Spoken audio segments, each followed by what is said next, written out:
네, 말씀 보도록 하겠습니다. 오늘은 요한복음 강의 58탄이고요. 제목은 세족식이란 제목입니다. 요한복음 13장 1절에서 11절까지 말씀 보도록 하겠습니다. 요한복음 13장 1절에서 11절까지 한 목소리로 같이 읽도록 하겠습니다. 유월절 전에 예수께서 자기가 세상을 떠나 아버지께로 돌아가실 때가 이른 줄 아시고 세상에 있는 자기 사람들을 사랑하시되 끝까지 사랑하시니라. 마귀가 벌써 시몬의 아들 가룟 유다의 마음에 예수를 팔려는 생각을 넣었더라. 저녁 먹는 중 예수는 아버지께서 모든 것을 자기 손에 맡기신 것과 또 자기가 하나님께로부터 오셨다가 하나님께로 돌아가실 것을 아시고 저녁 잡수시던 자리에서 일어나 겉옷을 벗고 수건을 가져다가 허리에 두르시고 이에 대야에 물을 떠서 제자들의 발을 씻으시고 그 두르신 수건으로 닦기 시작하여 시몬 베드로에게 이르니 베드로가 이르되 주여 주께서 내 발을 씻으시나이까. 예수께서 대답하여 이르시되 내가 하는 것을 내가 지금 알지 못하나 이후에는 알리라. 베드로가 이르되 내 발을 절대로 씻지 못하시리이다. 예수께서 대답하시되 내가 너를 씻어주지 아니하면 내가 나와 아무 상관이 없느니라. 시몬 베드로가 이르되 주여 내 발뿐 아니라 손과 머리도 씻어주옵소서. 예수께서 이르시되 이미 목욕한 자는 발을 필요가 없느니라. 온몸이 깨끗하니라. 너희가 깨끗하나 다는 아느니라 하시니 이는 자기를 팔 자가 누구인지 아심이라. 그러므로 다는 깨끗하지 아니하다 하시니라. 아멘.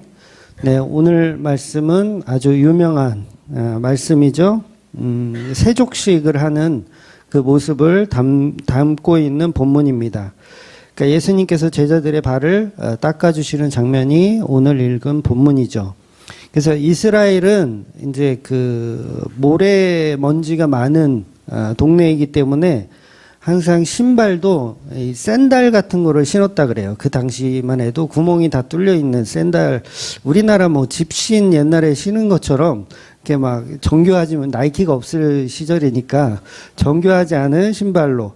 그래서 집 안에 들어갈 때는 항상 발을 닦아야지 이제 된다는 거예요. 그래서 항상 종이 이렇게 주인이 오심을 기다렸다가 주인이 오시면 뭘 닦아줘요? 발을 닦아주는 문화가 이스라엘에는 있었던 거예요. 그런데 이 발을 닦아주는 이 일을 그냥 평범한 종이 하는 게 아니라 그 종 중에서도 이렇게 차별이 있을 거 아니에요. 가장 하등한 그런 종들이 도맡아서 하는 일이 바로 발을 닦아주는 일이었다라는 거예요. 그런데 예수님께서는 분명히 제자들 가운데서는 스승이죠. 스승이에요. 그리고 선생님이고 높은 사람임이 틀림이 없습니다. 그런데 이 마지막 날에 저녁 잡수시던 그 자리에서 일어나셔서 식사를 다 마치시고 일어나셔서 겉옷을 벗으시는 거예요. 겉옷을 벗으시고 수건을 가져다가 허리에 두르시며 대야에 물을 떠서 제자들의 발을 씻겨주시는 거예요. 그러니까 우리는 이거를 그냥 흔하지 않은 어떤 일로 볼 수가 있지만 이 문화를 정확히 이해를 하면 이거는 해서는 안 되는 행동을 하는 거예요. 완전 하등한 천한 종이나 하는 그 일을 스승이요 랍비이신 정말 하나님의 아들이신 그분이 지금 발을 씻겨주는 일을 하려는 거예요. 그래서 이게 지금 굉장한 이슈라는 거죠. 굉장히 놀라운 사건을 지금 기록하고 있는 거예요. 우리는 감흥이 잘 없죠. 발이야 뭐 닦아줄 수도 있는 것이 뭐 그거. 근데 그 정도가 아니라 굉장히 엄청난 일을 지금 예수님이 하고 계신다는 거예요. 그래서 요한복음에는 이게 생략이 좀 되어 있는데 다른 복음서에서 보면 이 세족식을 하기 이전에 어떤 일이 있었냐면 누가복음 22장 19절을 한번 볼게요. 누가복음 22장 19절 20절을 보면 이렇게 되어 있어요. 제가 읽어드릴게요. 또 떡을 가져 감사기도 하시고 떼어 그들에게 주시며 이르시되 이것은 너희를 위하여 주는 내 몸이라. 너희가 이를 행하여 나를 기념하라 하시고 저녁 먹은 후에 잔도 그와 같이 하여 이르시되 이 잔은 내 피로 세우는 새 언약이니 곧 너희를 위하여 붓는 것이라. 요게 지금 마지막 날, 이 지금 같은 날이에요. 다 세족식 하는 날, 그날입니다. 다 같은 날에 예수님께서 마지막 유월절 만찬을 하고 계신 거예요. 그래서 이 말씀이 뭐예요? 자신의 살과 피에 대한 이야기를 하시죠. 식사하시면서 이거는 내가 너희들을 위한 내 몸이다. 떡을 주시면서, 그리고 포도주를 주시면서 이거는 피다. 너희를 위해서 희생하는 나의 피다라고 구원의, 십자가에 관한 구원의 언약을 설명하시는 그 밤이에요. 그러니까 예수님이 자기 옷을 벗어 던지고 세족식을 한다는 얘기는 뭐냐면 그 십자가에 죽는 모습을 다시 한번 재현하고 있는 거예요. 우리가 옷을 왜 벗죠? 더우니까 벗나요? 이스라엘에게 랍비가 제자들에게 옷을 벗는다는 건 그 수치스러운 일입니다. 이해가 되세요? 우리는 뭐 이게 수치스러운 일이 아니라고 생각을 하지만 그 당시 그 문화는 옷을 벗는다는 건 수치스러운 일이에요. 그래서 이 예수님이 예루살렘 입성하실 때 사람들이 자기 옷을 벗어서 갈 길에 깔잖아요. 그 의미가 뭐예요? 당신은 우리의 왕입니다. 우리는 당신의 종입니다. 이런 뜻이거든요. 근데 예수님이 제자들 앞에서 옷을 벗는다는 건 내가 종의 모습으로 가는 걸 보여주겠다라는 의미가 들어있는 거예요. 그래서 오히려 예수님께서 제자들에게 내가 너희들의 종이다라는 걸 겉옷을 벗으면서 말씀하시더라는 거죠. 그래서 이 종이 되심을 계속해서 예수님 표현하는데 방금 전에 분명히 예수님의 살과 피를 먹는 것에 대한 이야기를 하고 또 연장선상에서 세족식을 지금 하시는 거예요. 이건 둘 다 어떤 얘기를 하고 싶은 거냐면 예수님의 십자가를 염두해서 두 가지 다 예수님의 십자가를 염두해서 하시는 말씀이고 에피소드라는 거예요. 그런데 제자들은 마지막 만찬에서 하셨던 이것은 나의 몸이니 이것은 나의 피니 라고 설명하신 이 말을 제자들이 알아들었다 못 알아들었다? 못 알아들었어요. 아마도 예수님이 주시는 떡과 포도주를 제자들이 이렇게 받아 먹었잖아요. 여러분이 받아 먹었다고 생각해 보세요. 받아 먹고 있어요. 근데 예수님이 자꾸 자기 살이고 자기 피래 이상한 얘기를 하는 거야. 그러면 우리 제자들은 어떻게 이해하냐면 삼국지에 나오는 유비 관우 장부가 서로 뭐예요? 도원결의를 하잖아요. 이거 먹어. 나의 몸이야. 을인가 보다. 이거 내 피야. 이거 마셔. 우리는 이제부터 혈맹을 같이 한 그런 사이야. 제자들이 이렇게 생각한 거예요.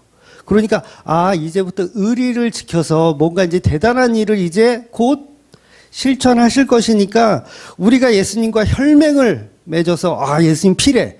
그래 우리 먹자. 요 분위기 나쁘지 않아요? 분위기가 좋아요? 그런데 이걸 뭐예요?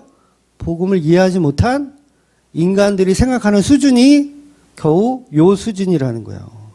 그래서 예수님이 주시는 떡과 포도주를 마치 유비관우 장비가 도원결의를 하듯이 이제는 우리가 예수님을 딱 붙들고 뭔가 좀 살아내자, 해보자 라는 식으로 보도라는 거예요.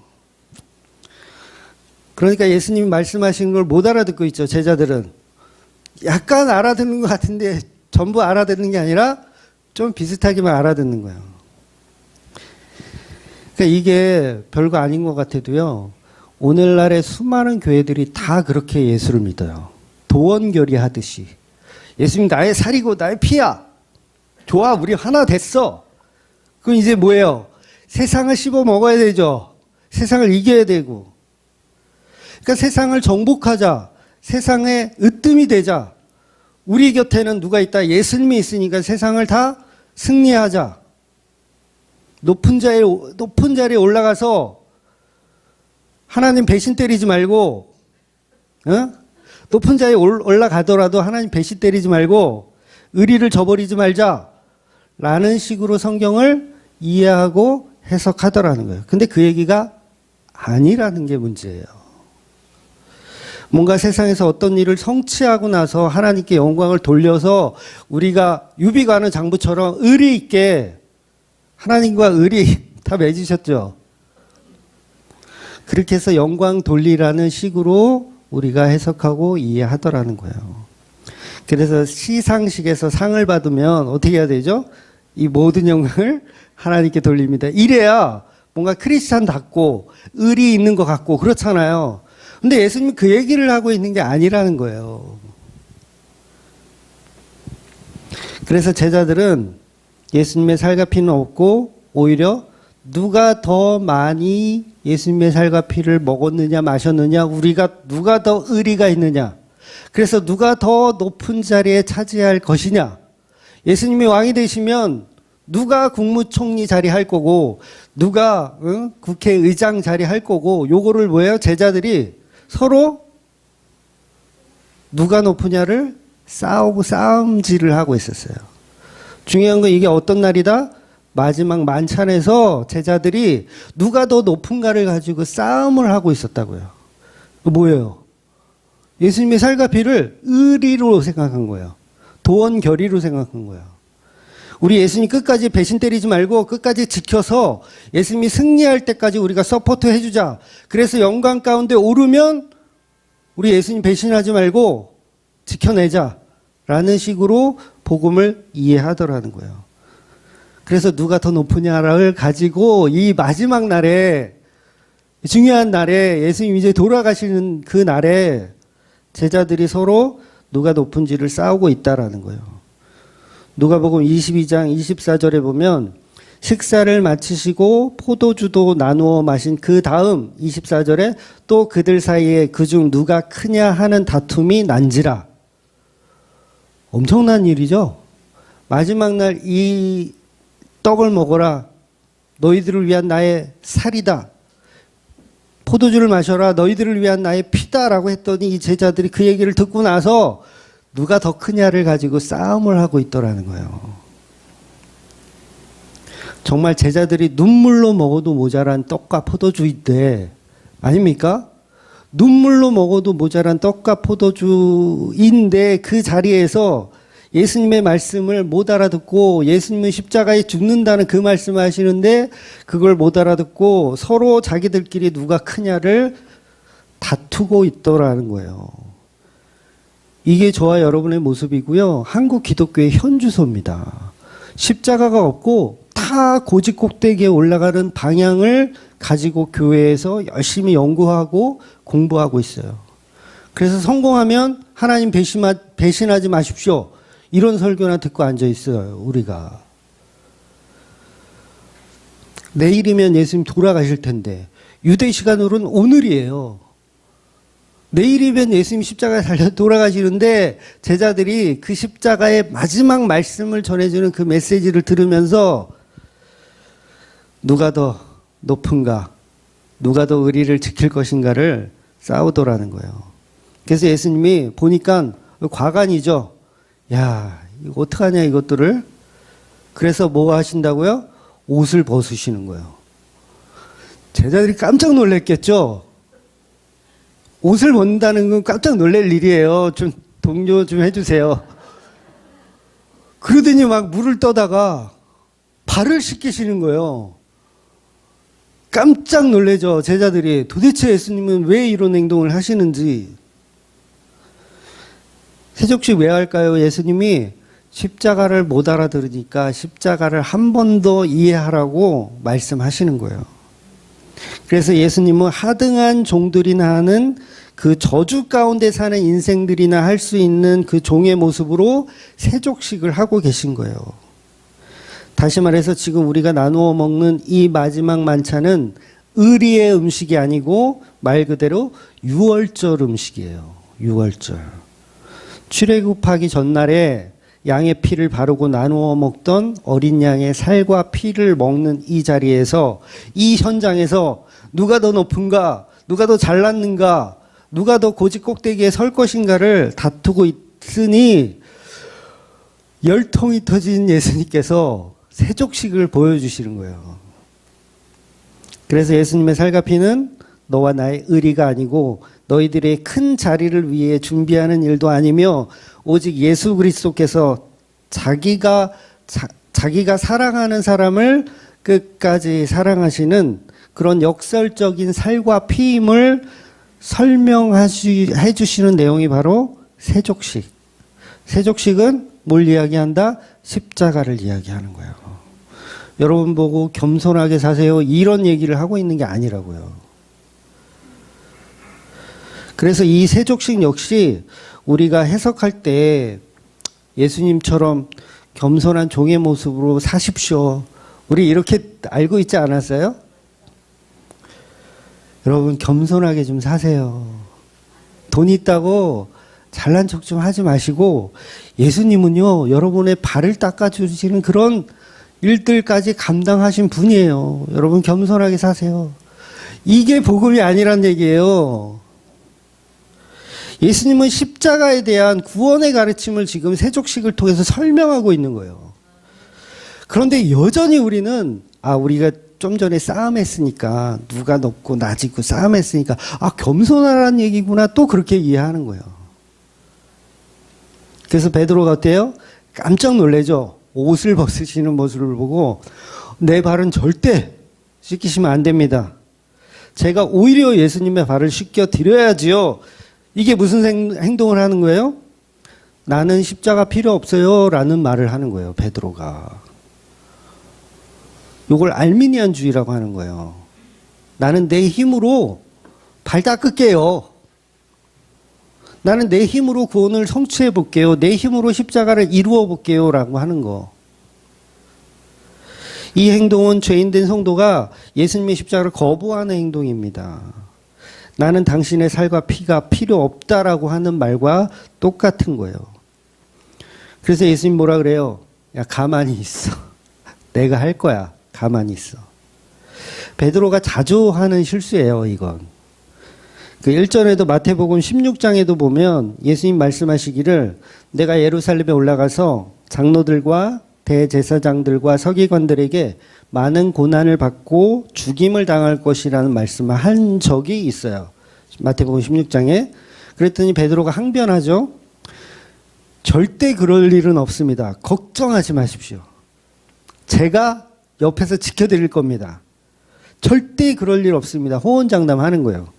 그랬을 때 예수님이 바로 사탄아 내 뒤로 물러가라 말씀하시는 거예요. 그게 뭡니까? 베드로 자신은 자기 힘으로 구원을 이룰 수 없다는 얘기를 하시는 거예요. 십자가를 말씀하시는 거죠. 그런데 그걸 못 알아들으면 그게 마귀 새끼인 거예요. 마지막 만찬의 날에도 베드로는 모든 제자가 다 예수님을 떠나도 베드로 자신은 끝까지 예수님을 지키겠다고 장담하잖아요. 그런데 예수님께서 내가 오늘 밤 닭이 울기 전 3번 나를 부인할 것이다, 이 얘기를 오늘 이 밤에 다 듣는 거예요. 그러니까 의리 얘기하는 게 아니라는 거예요. 베드로는 의리라고 생각한 거예요. 의리를 지키자. 도원결의를 했지 않냐 우리가. 근데 예수님 뭐라 그래요? 너는 나 오늘 3번이나 부인할 거야. 그 얘기는 뭐예요? 의리에 관한 설명을 한 게 아니란 얘기예요. 오직 십자가에 관한 설명을 하고 있다는 거예요. 예수님의 살과 피, 십자가 이야기, 세족식, 십자가 이야기를 하고 있다는 거예요. 그런데 여전히 우리는 틈만 나면 십자가를 빼먹고 다른 생각을 하죠. 그걸 마귀 새끼라고 하는 거예요. 그래서 세족을 거절하는 베드로는 뭐예요? 마귀 새끼인 거예요. 예수님의 살과 피를 거절하면 마귀 새끼이고, 세족식을 거절하면 마귀 새끼인 거예요. 아니, 세족식은 거부할 수 있잖아요. 그게 그냥 겸손을 가리키는 거라면 거부해도 돼요. 아니, 저는 덜 겸손하게 살게요, 그냥. 그렇다고 구원 못 받는 거 아니잖아요. 근데 예수님은 반드시 내가 너를 씻겨야 된다는 거예요. 그렇다면 그건 겸손에 관한 이야기가 아니라 십자가 이야기를 하는 거라는 거죠. 그래서 세족을 거절하면 그것은 예수님의 보혈의 피를 거절하는 겁니다. 그렇다면 나는 너와 상관없는 사람 된다. 그래서 내가 너를 반드시 씻겨줘야 돼. 왜? 그건 십자가 이야기를 하는 거니까. 내가 십자가로 너를 구원해야 너가 나와 상관이 있는 거야. 아무리 네가 겸손하게 살아도 십자가로 이루지 못한다면 너는 나와 상관없는 거예요. 그러니까 반드시 발은 닦아야 되는 이야기가 되는 거예요. 그래서 베드로가 알아들었을까요? 여전히 못 알아들어요. 발뿐만 아니라 이 손과 머리까지 다 씻어달라고 능청을 부리는 거죠. 그래서 예수님이 이미 목욕한 자는 온몸이 깨끗하니 발만 씻으면 된다고 말씀하세요. 제자들에게 왜 이미 깨끗하다고 이런 표현을 하실까요? 이미 깨끗하다. 이 말씀 뭐냐면 이미 창세 전부터 구원이 선택된 자들은 이미 목욕한 자라는 표현을 하는 거예요. 그래서 그런 자들에게는 예수님의 십자가에 다 이루심의 은혜만 있다면 그만이라는 말씀을 하시는 거예요. 여러분, 오해하지 말아야 될 것은 예수님의 십자가를 통한 구원은 문이에요. 그런데 그 문 자체가 우리에게 구원을 주는 게 아닙니다. 전체가 있어야 돼요. 전체. 그러니까 성부 하나님의 작정이 있어야 되고요. 성자 하나님의 성취가 있어야 되고 성령 하나님의 적용이 있어야 돼요. 그러니까 삼위일체 하나님을 믿는 게 기독교입니다. 오해하시면 안 돼요. 간혹 이제 성부는 필요 없고 성령도 필요 없고 우리는 예수 오직 예수, 물론 그 말뜻의 의미는 알지만 아니에요. 분명히 삼위격의 하나님의 모든이라고 하니까 좀 그렇다. 삼위 하나님의 작정 속의 구원은 성취되는 거예요. 그래서 모든 건 은혜를 주기 위한 과정. 그러니까 십자가도 은혜를 주기 위한 하나의 과정인 거예요. 과정. 그래서 여기서 분명히 너희가 모두 깨끗하니 라는 표현을 하는 거예요. 그러나 다는 아니다. 왜 다는 아니라고 하죠? 한 사람은 아니잖아요. 가룟 유다는 아니잖아요. 그러면 가룟 유다는 예수님 십자가에 돌아가시면 가룟 유다도 구원 되어줘야 되는 거 아닙니까? 오직 예수라며요. 오직 십자가라며요. 근데 가룟 유다에겐 그게 적용이 안 되는 거예요. 왜냐하면 하나님의 작정이 없어서 그래요. 하나님의 작정이. 그래서 하나님의 작정 안에 삼위일격의 하나님이 다 순종하시는 거예요. 그러니까 예수님도 예수님 마음대로 내가 구원할 자 구원하고 버릴 자 버리는 게 아닙니다. 언약을 따라서 구원하시는 거예요. 이해가 되세요? 아무리 십자가에 예수님이 피 흘려 죽으셔도요. 하나님의 작정 안에 없는 자는 그 피가 무슨 피가 되는 거예요? 그냥 소, 돼지 피예요. 그냥. 그런 자들에게는. 그래서 그런 자들에겐 예수님의 십자가 은혜가 미치지 못하는 존재가 되는 거예요. 그래서 창세전 언약 안에 없었던 인물이라는 거죠. 그래서 십자가의 구원이 사탄 마귀도 구원하나요? 아니죠. 그렇게 말씀하시면 큰일 나요. 이단됩니다. 사탄 마귀는요. 예수님이 구원하지 않으세요. 그들은 그냥 지옥에 가는 겁니다. 그러니 구원은 십자가로 모두 적용이 되는 것이 아니라 반드시 언약을 따라서 성부 하나님의 작정과 예수님의 성취와 성령님의 적용이 있어야 된다는 거죠. 그래서 즉 가룟 유다에게는 십자가는 가치 없는 피예요. 가룟 유다에게 십자가는 가치 없는 피. 마치 돼지에게 이 진주를 던져주면 돼지가 이 먹지도 못하는 걸 왜 나한테 던지느냐고 성을 내겠죠. 바로 그런 모습과 같다라는 거예요. 그래서 우리에게 은혜로 설명하는 게 삼위격의 하나님이라는 거예요. 물론 거부할 수는 없어요. 선택된 백성은요. 거부할 수가 없습니다. 그래서 가룟 유다는 선택되지 않았기 때문에 스스로가 거부하는 것처럼 보여질 뿐이에요. 그래서 창조 자체가 유다에게는 가룟 유다에게는 유기되는 창조였던 것입니다. 그렇게 사용되는 존재일 뿐이에요. 즉 가룟 유다는 예수님의 제자에서 이제는 마귀가 되어버렸어요. 그래서 이 가룟 유다는 처음부터 하나님의 자녀가 아니었던 거예요. 그러니까 하나님의 자녀였다가 예수를 파는 죄를 저어서 쫓겨난 게 아니라 처음부터 이 가룟 유다는 하나님의 작정 속에 없었던 인물이었다는 거죠. 마치 하나님이 창조하신 그 거룩한 에덴 동산에 마귀가 있었던 거와 같은 맥락으로 이해하시면 돼요. 거룩한 곳인데 마귀가 있잖아요. 그런 맥락으로 이해하시면 돼요. 그러니까 12제자 다 거룩해야 되는데 왜 그 중에 가룟 유다가 있었을까? 바로 은혜를 설명해 주기 위한 도구로 사용되어진 그런 불행한 존재일 뿐이라는 거죠. 그래서 가룟 유다도 분명히 세족식에 참여를 했습니다. 참여했어요. 예수님 분명 가룟 유다의 발도 분명히 닦아주셨을 거예요. 그러나 창세전 선택된 언약의 백성이 아니었기 때문에 예수님의 십자가 은혜가 가룟 유다에겐 적용되지 않았던 것입니다. 그래서 예수님이 끝까지 사랑하는 사람들은 세상의 모든 사람들을 사랑하는데 끝까지 사랑하는 그 자는 우리가 전에 다 봤거든요. 하나님이 내게 맡겨주신 그 자들을 사랑하는 거예요. 그러니까 예수님이 나 얘 사랑할래, 저 얘 사랑할래 이렇게 결정하시는 것이 아니라 하나님이 예수님께 맡겨주신 그들을 예수님이 끝까지 사랑해 내시는 개념인 거예요. 그래서 보편 구원론자들은 하나님은 모두를 사랑하기 때문에 누구나 구원되기 원하신다라고 구원을 가리키지만 선택된 백성이 아니라면 그 구원의 본질은 십자가에 적용이 되지 않더라는 거예요. 그래서 그 십자가를 자기 영광의 도구로만 생각해요. 유기된 백성들은 십자가를 보면서도 그냥 어떻게 해야 저걸 돈으로 볼까? 가룟 유다가 돈으로 본 거거든요. 예수님 팔아서 돈이나 벌어보자. 이렇게 볼 수밖에 없는 거예요. 성도가 아니기 때문에. 그래서 성경은 분명하게 창세전 선택된 백성만 구원하신다라고 말씀하시는 겁니다. 그 선택된 백성들을 요한복음에서는 하나님이 예수님에게 맡겨주신 자들이라고 표현하는 것입니다.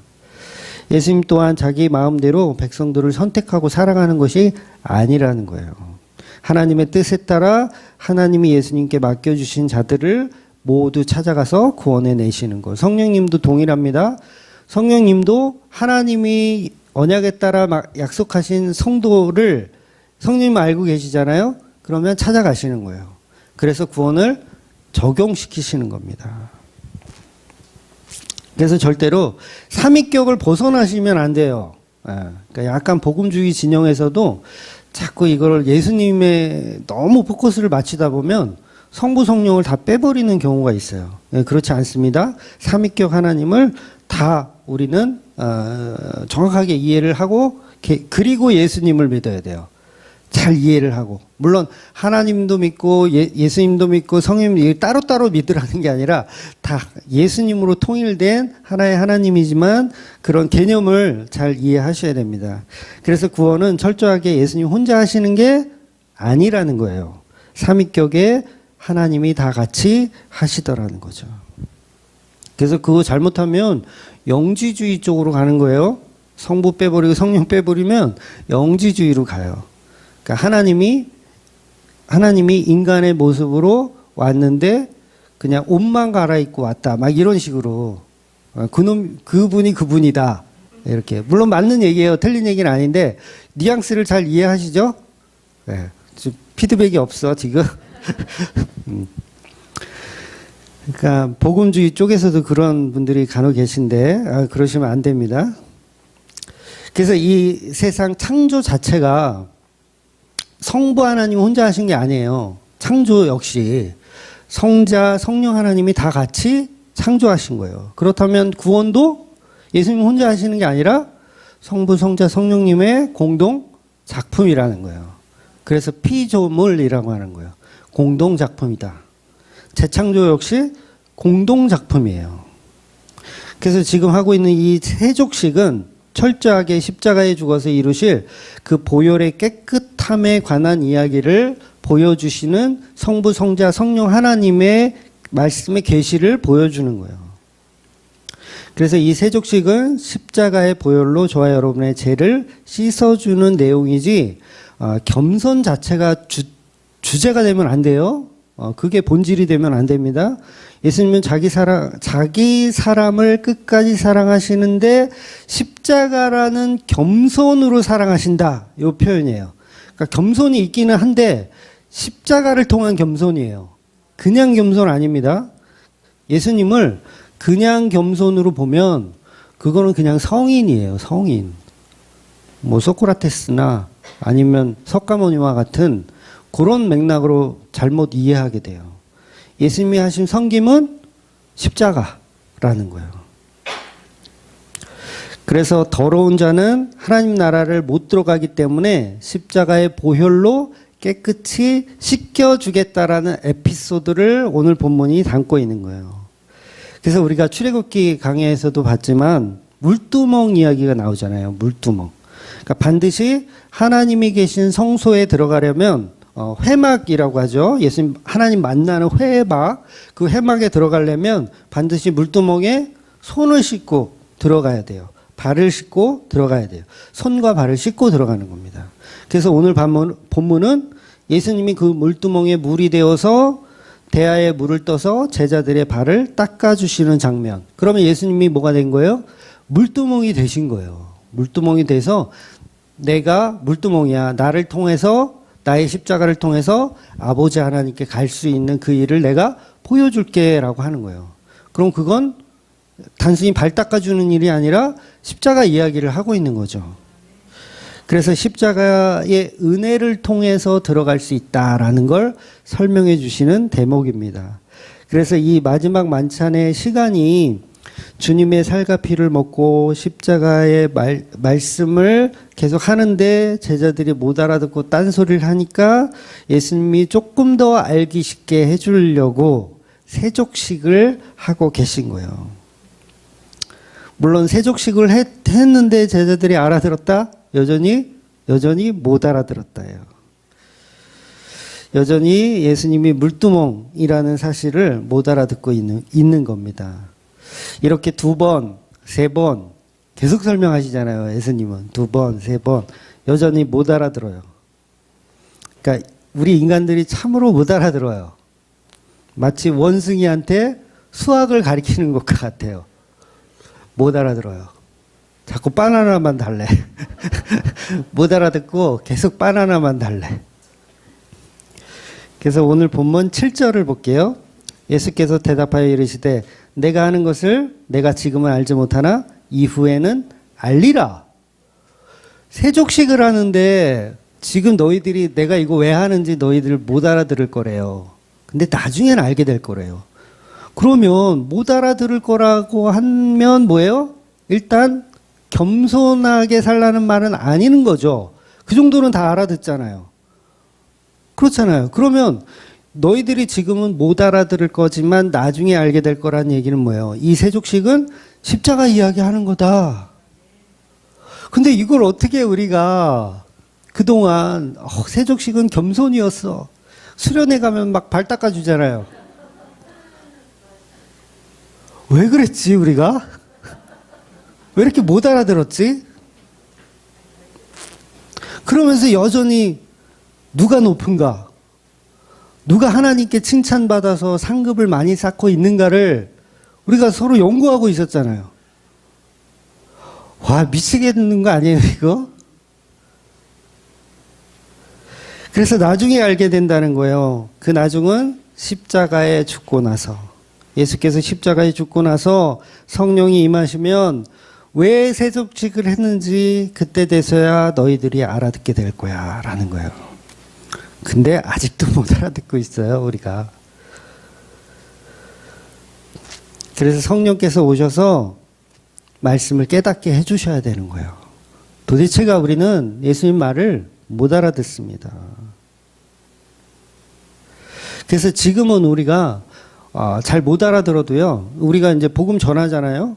세족식은 겸손에 대한 이야기가 아니라 예수님이 십자가 이야기였어 라고 이렇게 지인분들한테 이렇게 전하잖아요. 무슨 소리야. 못 알아들으실 거 아니에요. 그래도 상관이 없는 것이 언젠간 성령님이 임하시면 그도 세족식은 십자가 이야기가 맞구나. 내가 그동안 잘못 이해하고 있었구나. 말 그대로 포장지, 껍데기만 열심히 믿고 있었구나. 알맹이는 그게 아니었구나라는 걸 알게 될 거라는 거예요. 그러니까 성령님이 하시는 일이죠. 그래서 오늘 이 6월절 말찬을 통해서 지금 내가 너에게 주었던 떡과 포도주를 왜 주었는지, 나의 살과 피라는 얘기가 무엇인지, 그리고 예수님께서 이 마지막 만찬에서 앞으로는 내가 포도주를 먹지 않겠다라는 말씀도 하시거든요. 제자들과 마지막 만찬 말 그대로 포도주를 먹지 않겠다. 그 말이 무슨 뜻인지 못 알아들어요. 제자들 다 못 알아들어요. 근데 예수님이 십자가 상에서 포도주를 드시거든요. 내가 목이 마르다 했을 때 포도주를 드세요. 드시고 나서 뭐라고 말씀하시냐면 다 이루었다를 말씀하세요.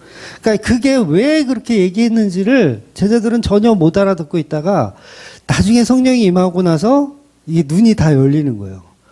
아, 그 얘기를 했던 이유가 십자가 얘기하셨구나. 내 발이 더러워서 내 발 닦아주신 게 아니라 그 보혈의 피로 나의 죄를 씻어주시는 그 역사를 이루실 것을 염두하여 세족식을 해주신 거구나 라는 걸 뒤늦게 깨닫게 된다는 거예요. 그래서 저와 여러분에게 그리스도의 영이 성령이 임하시면 그 십자가의 은혜를 볼 수밖에 없는 존재가 되더라는 거예요. 그러니 그 은혜가 보인다는 게 얼마나 우리가 은혜입니까? 근데 은혜를 몰라, 씨. 그래서 오늘 본문은요, 겸손하게 살란 말이 전혀 아니고, 예수님은 십자가를 통해서 저와 여러분의 종이 되셨고, 우리의 죄를 깨끗게 하기 위해서 자기 피를 쏟으셔서 저와 여러분의 죄를 깨끗이 씻겨주시는 그 말, 그야말로 세족식은 예수님의 보혈의 씻김이라는 거예요. 그래서 큰 자가 어린 자를 섬긴다. 큰 자가 어린 자를 섬긴다. 이게 그 십자가로 다 이루심을 미리 보여주는 장면이라는 거예요. 로마서를 한번 볼게요. 로마서 9장 12절 13절을 같이 한번 보겠습니다. 12절 리브가에게 이르되 큰 자가 어린 자를 섬기리라 하셨나니 기록된 바 내가 야곱은 사랑하고 에서는 미워하였다 하신과 같으니라. 희한하게 오늘 오후에 이제 말라기 강의 시작을 할 건데 거기도 똑같은 본문이 이제 나와요. 그래서 이 섬김의 본질은 바로 예수님이에요. 섬김의 본질은. 그래서 로마서 8장 39절을 한번 볼게요. 높음이나 가품이나 다른 어떤 피조물이라도 우리를 우리 주 그리스도 예수 안에 있는 하나님의 사랑에서 끊을 수 없느니라. 그러니까 이 로마서는 하나님이 사랑하는 자는 반드시 예수님의 사랑으로 묶어주신다는 거거든요. 예수님의 사랑으로 묶어주신다. 그런데 우리가 에서와 예수는 묶지 않잖아요. 에서 아시죠? 에서와 묶지는 않고 야곱은 예수님과 묶어주시잖아요. 그럴 때 우리가 따질 수가 없죠. 왜 에서는 미워하고 야곱은 사랑하는가? 이거 따질 수가 없잖아요. 그래서 로마서 9장에 가면 토기장의 비유가 또 등장을 해요. 사도 바울이 그걸 이제 이야기를 하거든요. 그래서 성경에 보면 성경에 등장하는 수많은 장자들 있잖아요. 장자들이 거의 대부분이 죄를 짓고 저주를 받거나 또 장자의 직분을 소홀히 여기거나 막 이래서 오히려 다른 형제들에게 자기 장자의 자리를 빼앗기는 모습이 거의 흔하게 우리가 볼 수 있어요. 그래서 차자인 당신은 훌륭하다. 차자인 당신은 훌륭하다. 그런 얘기를 하는 게 아니라 성경에서 장자는 저주의 자리에 있는 자리라는 거예요. 저주의 자리.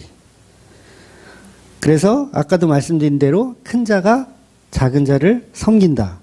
즉 아담의 아들인 가인이 그랬어요. 아브라함의 큰아들 이스마엘이 그랬고요. 이삭의 큰아들 에서가 그랬고요. 야곱의 큰아들 루벤이 그랬어요. 전부 장자이지만 저주를 받았어요. 저주받은 자들이에요. 장자를 빼앗긴. 존재들이죠. 결국 성경에 등장하는 족보의 역사를 통해서 뭘 보여주고 싶은 거냐면 큰 자가 어린 자를 섬긴다를 보여주고 싶은 거예요. 계속. 큰 자가 어린 자를 섬긴다. 장자가 막내를 섬긴다라는 거. 그렇다면 성경 전체에서 큰 자, 장자가 누굽니까? 그렇죠. 저와 여러분인가요? 성경에서 장자는요, 예수 그리스도예요. 하나님의 큰아들, 하나님의 맏아들. 히브리서 1장 5절 6절을 같이 한번 읽어볼게요. 하나님께서 어느 때에 천사 중 누구에게 너는 내 아들이라 오늘 내가 너를 낳았다 하셨으며 또 다시 나는 그에게 아버지가 되고 그는 내게 아들이 되리라 하셨느냐.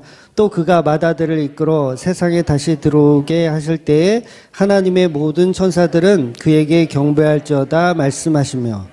그러니까 성경의 내용들을 이렇게 전체적으로 훑어보다 보면 하나님의 맏아들은 예수 그리스도구나라는 걸 우리가 쉽게 이해할 수 있어요. 아, 장자는 예수님이구나. 그런데 왜 성경에서 장자들이 전부 저주받는 모습으로 등장하죠? 예수님을 설명하고 싶은 거예요. 바로 예수님이 하나님의 장자인데 십자가의 저주를 받더라. 그래서 장자 그러면 여러분 11조도 생각을 해야 돼요. 장자 그러면 내 첫 것. 그건 내 거다. 내 거야. 하나님이 첫 것은 내 거다. 그럼 내 거다 그러면 가지세요. 그러면 그 가지세요의 본질은 예수 그리스도라는 거예요. 그래서 예수님의 이야기를 거듭 구약이나 신약이나 거듭 말씀하시는 거예요.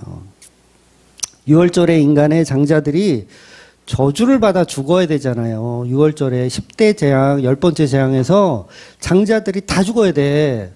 그런데 하나님의 아들인 맏아들이 대신 죽는 거예요. 그래서 6월절에 어린 양, 예수 그리스도. 그래서 세례 요한이 그러잖아요. 보라, 우리의 죄를 짊어지고 가는 하나님의 어린 양이다. 다시 말하면 우리의 저주를 짊어지고 가는 하나님의 맏아들이다. 나의 11조다. 이렇게 설명하시는 거예요. 하나님의 어린 양, 하나님의 장자, 하나님이 보내신 그 아들, 맏아들 예수 그리스도. 그래서 첫 아담은 창조의 질서를 보면 장자가 맞잖아요. 아담도 장자예요. 창조의 질서를 보면. 그런데 그 장자는 인간이라서 실패하죠. 그래서 장자인 척하는 저주받은 자예요. 아담은 장자인 척하는. 가인이 장자인 척하는 저주받은 자. 그래서 가인 자체가 장자이지만 저주받은 자예요. 그래서 아담의 후손인 저와 여러분도 전부 장자인 척하는 가짜들이에요.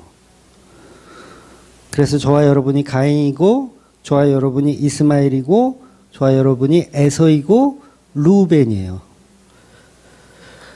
그런데 아담의 후손인 저와 여러분은 장자인 척 죄인인데 진짜 장자가 하늘에서 내려오신 거예요. 진짜 장자가. 왜? 우리는 다 가짜들이잖아요.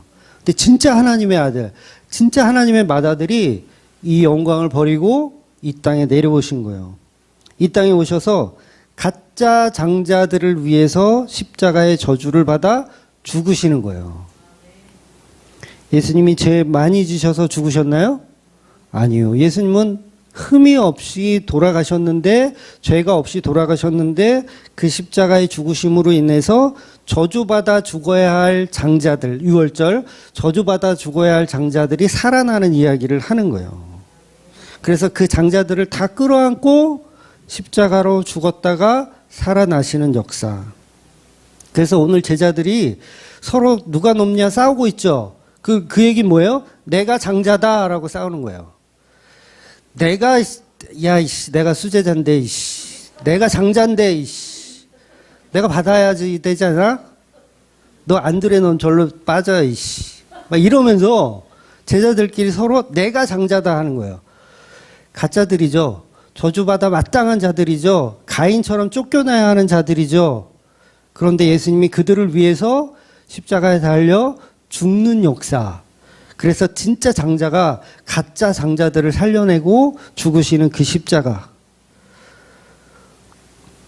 그래서 성경에 나오는 모든 장자들이 결국은 저주받아 죽는 모습으로 표현이 되는 거예요.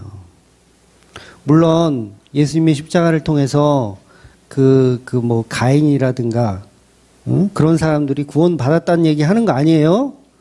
내용을 잘 이해하셔야 돼요. 그런 구원받았다는 이야기가 아니라 다시 말해서 저와 여러분이 가인과 같은 자들이었다. 저와 여러분이 르우벤 같은 자들이었다. 저와 여러분이 에서 같은 자들이었는데 동생이 예배 잘 드리고 있으니까 짜증나가지고 돌로 쳐 죽이는 그런 저주받아 마땅한 그런 인간들인데 그 수준이 뭐예요? 마귀 새끼 수준이잖아요.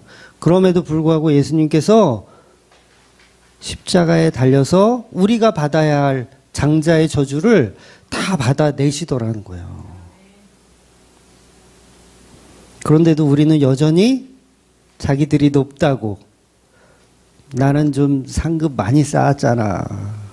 나는 목사를 벌써 몇 년을 했는데 아마 장난 아닐걸?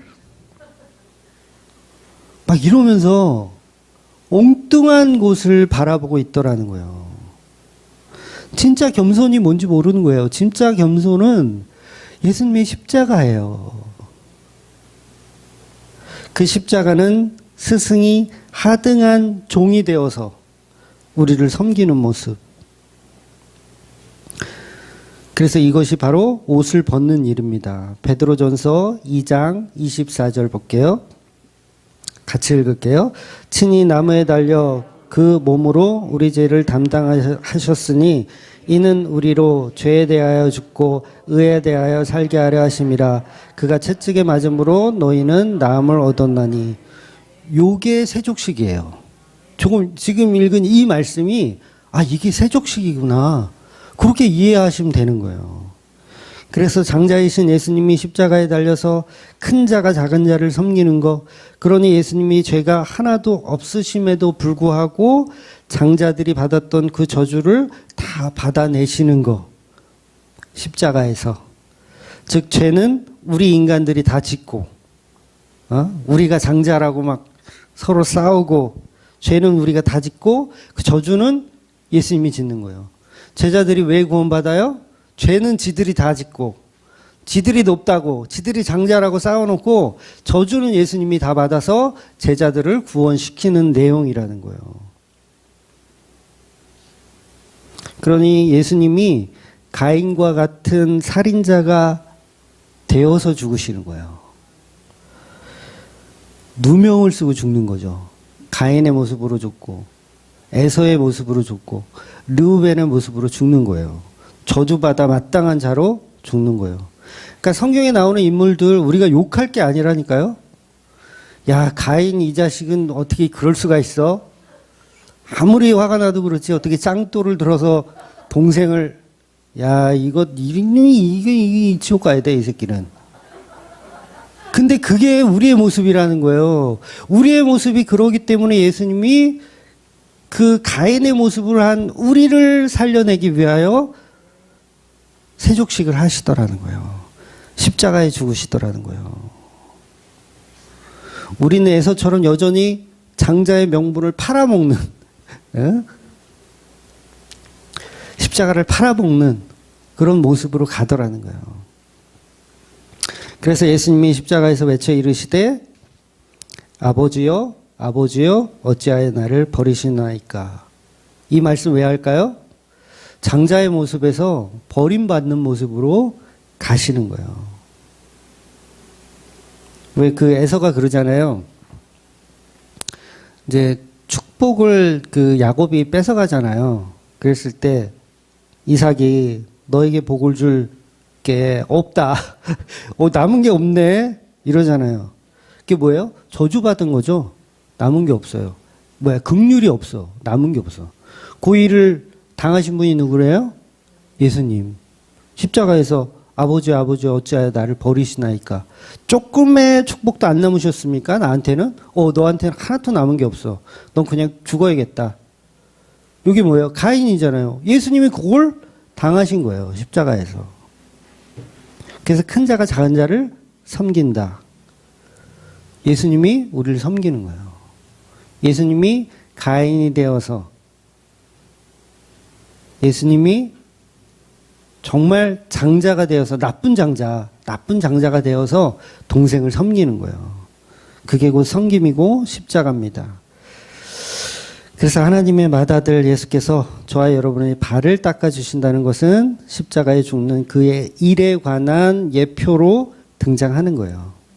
하늘의 영광을 버리고 내려오신 하나님의 맏아들 예수께서 저와 여러분이 사는 이 지옥에 내려오셔서 저와 여러분을 끝까지 사랑하시는 세족식, 그 보혈의 피로 우리를 구속하는 역사를 보여주시는 겁니다.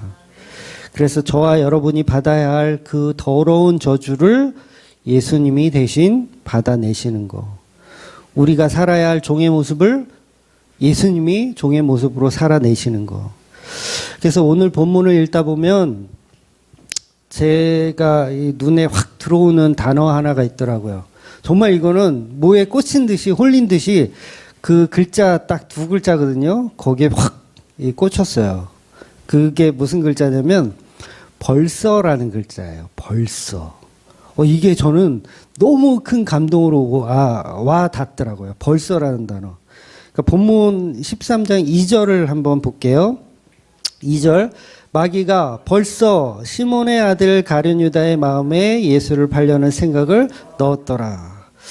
그러니까 여기서 왜 벌써라는 단어를 집어넣었을까? 그러니까 마귀가 유다의 마음에 예수를 팔려는 생각을 넣었더니 그냥 이렇게 지나가도 되는데 왜 거기에다 굳이 벌써라는 단어를 넣었을까라는 거예요.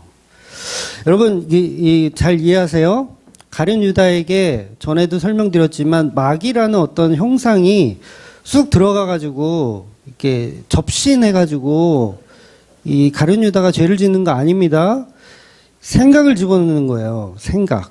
뭐죠? 예수를 팔아야겠다는 생각. 그 생각을 가지면 그게 마귀가 된 거예요. 마귀한테 조종받는 게 아니에요. 우리 인간도 마귀에 조종받는 거면 지옥 가면 안 돼요. 우리는. 억울한 거잖아. 조종받아가지고. 그게 아니라 우리는 마귀가 되는 거예요. 되고 지옥에 가는 거예요. 그래서 다른 구절들도 마귀가 가룟 유다에게 들어간지라 이렇게 다른 구절도 그렇게 표현을 하긴 하지만 그 신내림으로 이해하시면 안 됩니다. 생각을 넣었더라로 다 이해하셔야 돼요. 그런데 2절에 보면 이제 벌써라는 단어가 들어갈까? 벌써라는 단어는 이미라는 단어와 같죠? 이미 되었다로 해석할 수 있어요. 즉 저자 요한의 의도는 가룟 유다가 예상보다 빨리 마귀가 되었다라는 뜻으로 표현하는 거예요. 그렇죠? 벌써 되었다니까 생각보다 빨리 되었네? 요 얘기를 지금 하는 거예요. 벌써 되었다. 왜 요한은 이런 표현을 했을까? 그냥 마귀가 가룟 유다에게 악한 생각을 집어넣었더다라고 해도 무방한데 벌써라는 단어를 굳이 빼도 되잖아요. 넣었더라. 그럼 되는데 왜 벌써라는 단어를 표현했을까? 이거는 해석이 한 가지밖에 없더라고요. 왜냐하면 자기하고 비교한 거예요. 이 사도 요한과 이 가룟 유다를 비교한 거예요, 자기하고. 그러니까 벌써, 쟤는 벌써 어디까지 갔네? 나는 아직 안 간 거죠. 쟤는 벌써 대학에 합격했네? 나는 아직 안 간 거죠. 그럼 뭐예요? 사도 요한도 마귀가 되었다, 안 되었다? 되었다라는 거예요. 그러니까 이건 사도 요한뿐만 아니라 12 제자가 다 마귀가 되었다예요. 그런데 가룟 유다는 벌써 되었다. 얘는 조금 빠르네. 그래서 먼저 예수님 팔았다. 그 제자들은, 다른 제자들은 좀 시간적 차이는 있지만 결국은 제자들도 예수님 십자가 못 알아들었죠. 자기 높아질 거라고 했죠. 세족식 해도 이거 겸손이라고 생각하죠. 못 알아듣죠. 예수님이 끌려가요. 십자가에 달려서 죽으려고 그래요. 그랬을 때 어떻게 해요? 가룟 유다가 동일하게 도망가죠. 도망가요.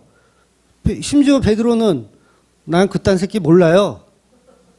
죄송해요. 이거보다 더 심하게 표현을 했을 거란 말이에요. 3번이나. 그러면 마귀 새끼 된 거 맞아요? 아니에요? 맞잖아요. 마귀 새끼 된 거예요. 12제자가 다. 그래서 거기에다 벌써라는 단어를 집어넣은 거예요. 우리가 다 마귀 새끼가 되었는데 12명이 다 마귀 새끼가 되었는데 가룟 유다는 벌써 되었더라. 그래서 먼저 예수를 팔았더라요. 그러니까 우리도 똑같이 예수를 팔았다는 얘기를 이 사도 요한은 하고 있는 거예요. 그러니까 이게 벌써라는 단어가 눈에 딱 띄는데 충격을 안 받을 수가 없죠. 저와 여러분도 그 자리에 있었다면 12제자 중에 하나라면 시간적 차이만 있을 뿐이지 가룟 유다에게 뭐라고 할 그럴 껌덕지가 없다라는 거예요. 그래서 보세요. 예수님의 사랑과 섬김은 그 은혜는 자기를 살해하고 하나님께 저주받아 떠나는 가인을 아벨이 용서하는 거. 요게 바로 십자가 은혜라는 거예요. 저와 여러분이 다 가인이에요. 아벨을 때려 죽이고 하나님께 저주받아서 떠나는 그 모습을 아벨이 지켜보고 뭐예요? 용서하는 게 십자가 은혜라는 거예요. 가인이 구원을 받았다는 얘기 아니에요. 오해하지 마세요. 저와 여러분이 가인과 같은 예수를 팔아먹는 그런 인간이고 가룟 유다와 같이 예수를 팔아먹는 인간임에도 불구하고 예수님의 십자가 은혜는 우리를 용서하시더라는 거예요. 그래서 요셉이 자기 형들을 용서하잖아요. 자기를 살해하려고 했던. 그런데 왜 용서하죠? 십자가를 표현하기 위해서 그 에피소드가 등장해 있는 거예요. 그래서 가룟 유다가 구원받았다는 얘기는 아니지만 저와 여러분이 가인과 같은 동생을 살해한 자임에도 불구하고 예수님이 우리에게 십자가 은혜로 구원을 주시더라. 저와 여러분이 가룟 유다처럼 예수님 배신했는데도 십자가 은혜로 구원을 주시더라는 거예요. 우리가 나중에 천국에 갔는데 천국에 갔더니 거기에 가룟 유다가 있어요. 그걸 뭐라고 표현하는지 아세요? 은혜라고 표현하는 거예요. 그러니까 가룟 유다가 천국에 갔다는 얘기 아니에요. 저와 여러분이 가룟 유다와 같이 천국에 갈 자격이 없는 자들인데 천국에 갔더니 여러분이 있어요. 와, 씨, 이건 은혜구나. 어떻게 저 인간이 있지? 그럼 우리의 태도가 어떠해야 될까요? 우리의 태도가. 유다는 지옥 갔는데, 씨, 나는 구원받았어, 씨. 이렇게 될 수가 있을까요?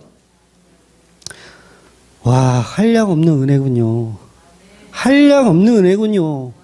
이거는 뭐, 이 감정선을 잘 제가 표현해야 되는데, 와, 씨, 내가 천국에 있다니. 내가 예수님을 만나다니. 성도는 그렇게밖에는 표현할 수가 없는 거예요. 그런데 어디다 대고 자꾸 자기의 어떤 나는 이만큼 했으니까 구원을 성취했다라고 생각을 합니까? 그러니까 벌써라는 단어가 들어갈 필요가 없는데 들어갔다는 건 우리도 다 똑같다라는 얘기예요. 어차피 가룟 유다는 은 30에 예수님을 팔아야 예수님이 십자가에 죽으시잖아요.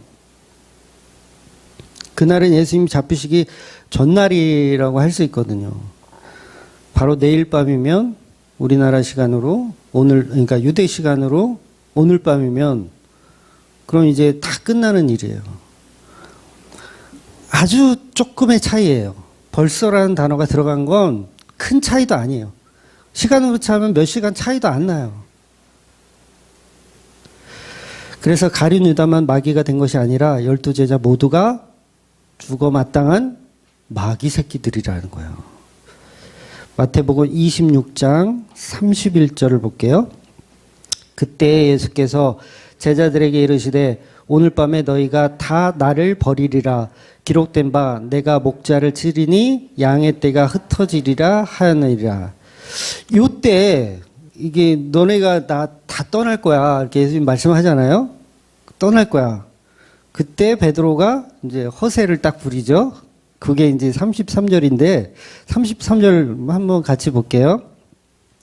베드로가 대답하여 이르되 모두 주를 버릴지라도 나는 결코 버리지 않겠나이다. 예수께서 이르시되 내가 진실로 진실로 내게 이르노니 오늘 밤 닭 울기 전에 내가 3번 나를 부인하리라. 베드로가 이르되 내가 주와 함께 죽을지언정 주를 부인하지 않겠나이다 하고 모든 제자도 그와 같이 말하니라.